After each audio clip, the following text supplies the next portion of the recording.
Season 2, Episode 31, Seeing Past the Drum Kit. Now, you must see past a real drum set as a beat maker when making drum loops because it's all about finding unique sounds within drum loops, okay? Now, many of the same principles apply from a real drum set, but we need to see past that drum set and be creative. We need to know when to break the rules, okay? So if you're a real drummer, I really feel that you have a lot of advantages over someone who doesn't know anything about music at all. But you may also have some of the biggest disadvantages compared to somebody who has no music theory who wants to make beats. All right, we'll talk about that in just a second. I want to let you know I have a free beat making book for you guys. If you're serious, if you want to learn how to make beats in FL Studio, check out my 5 keys to a successful beat. So simple it becomes creative. You have to remember when it comes to a lot of these catchy beats back in the day, if you really listen to the beats, they are so simple that they have become creative. And you need to learn that mindset. And essentially that's everything I'm trying to say in this episode is keeping things so simple that they actually become creative. If you want to download it for free, just go to itsgratuitous.com/5 keys. Okay, so let's talk about how drummers have some advantages, but those advantages may also be some of the biggest disadvantages because they have really solid core music theory principles when it comes to drum loops and rhythm. For some advantages, so they understand timing super good, right? They know sound placement and they know when and where to use certain sounds. But the downfall is trying to maybe program those notes too perfect like a real drum set.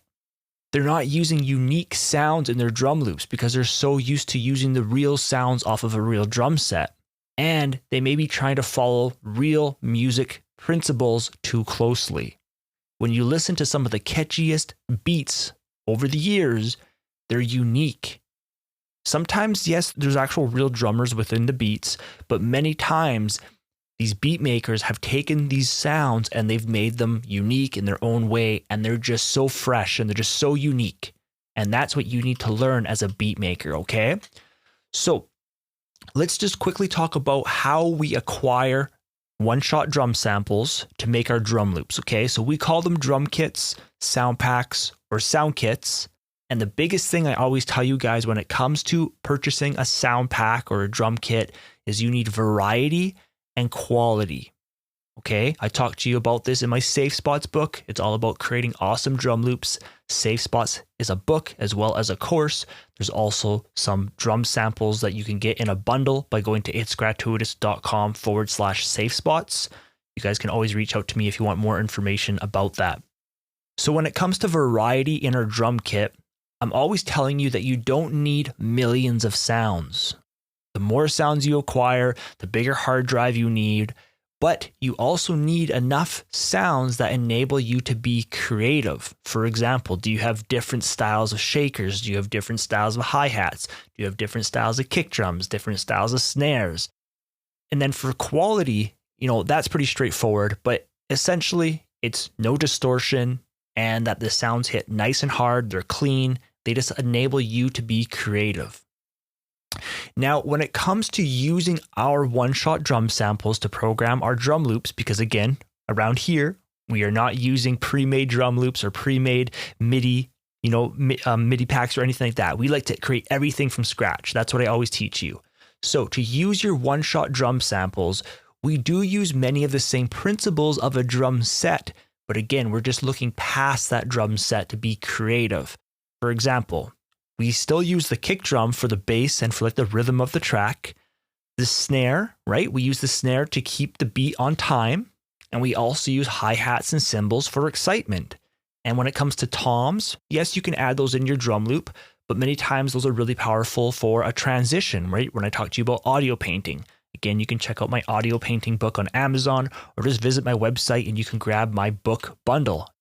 So we beat makers take these principles, right, of a real drum set, but we don't follow them in common ways. So here's some examples for the kick drum, okay? So for the kick drum, we may have various styles of drums. For example, we have 808s, An 808 is a hybrid between a kick and a bass line. It's a very unique sound, which a drummer doesn't really get to use. And we as the beat maker, we got to learn how to use that. And essentially, it's like an instrument, a kick drum, and a bass all in one. It's really, really powerful. It's called an 808.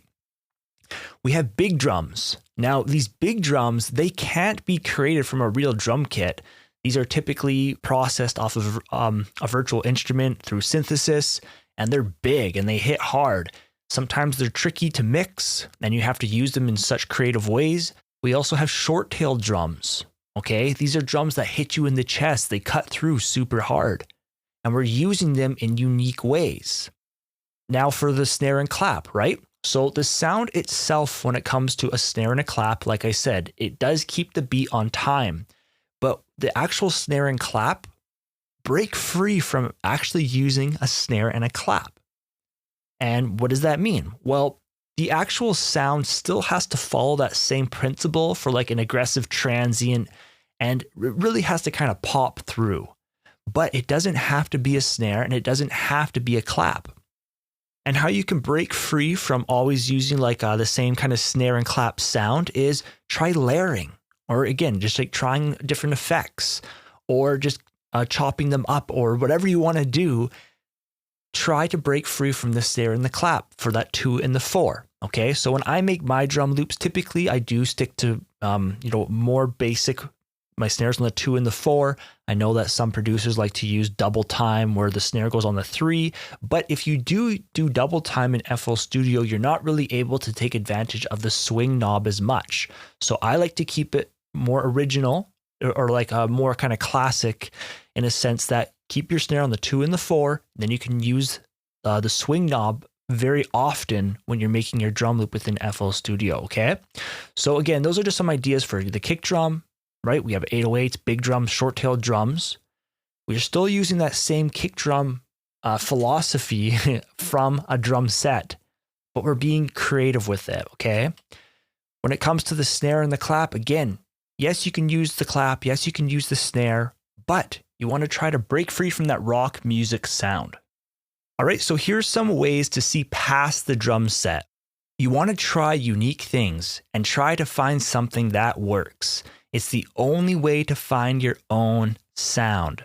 And it's really hard for someone with a drummer mindset to come in as a beat maker and make a unique drum loop, because their strength as a real drummer can actually be their weakness as a beat maker, because they are following music theory principles. But beat makers are all about breaking them and having fun. All right. So if you want to keep learning about drum loops, I highly encourage you to check out my Safe Spots book. Okay. It's called Safe Spots, Creating Amazing Drum Loops. You can search for Riley Weller, or just visit my website, itsgratuitous.com. It is in my book bundle. Or if you want to get the best Safe Spots learning experience, again, there's a book, there is a course, and there's also the premium drum bundle Trio Sounds that have over 2,300 drum samples. When I talk to you about the variety and the quality, all of that is jam-packed in there, and you get the drum loop training experience. So you can go to itsgratuitous.com/safe spots, and you can get special pricing towards the whole bundle for the best learning experience. There's not just a book, there's not just a course, there is examples, like actual project examples, and that's all included within the book itself, okay? So that has been a very helpful book, very in-depth. I'm very proud of that book. I've worked really hard on it. There's over 150 pages, over 80 images, teaching you all about custom drum loops. Okay, so closing out here again. So guys, I am an FL Studio trainer with over 10 years of beat making experience. I have now 30 courses in the platform. If you would like to access them, just go to itsgratuitous.com/courses.